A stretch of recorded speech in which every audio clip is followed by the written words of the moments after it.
বাংলাদেশ জাতীয়তাবাদী দলের বিএনপির চেয়ারপারসন ও সাবেক প্রধানমন্ত্রী বেগম খালেদা জিয়ার আশু রোগ মুক্তি ও দীর্ঘায়ু কামনায় ভৈরবে দোয়া ও ইফতার মাহফিল অনুষ্ঠিত হয়েছে।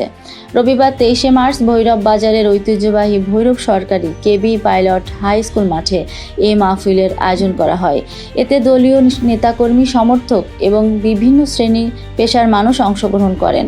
অনুষ্ঠানের প্রধান অতিথি হিসেবে উপস্থিত ছিলেন ময়মনসিংহ বিভাগের বিএনপির সাংগঠনিক সম্পাদক ও কিশোরগঞ্জ জেলা বিএনপির সভাপতি মোহাম্মদ শরীফুল আলম।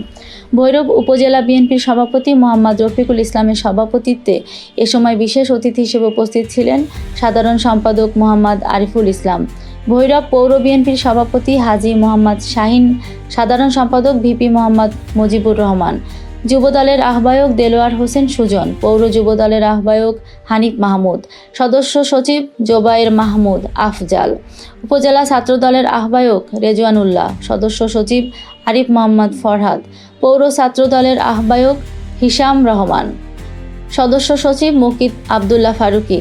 এছাড়াও এ সময় 1, 2 ও 3 নং ওয়ার্ডের বিএনপির সভাপতি, সাধারণ সম্পাদক সহ বিভিন্ন ওয়ার্ডের অঙ্গ সংগঠনের নেতৃবৃন্দরা উপস্থিত ছিলেন।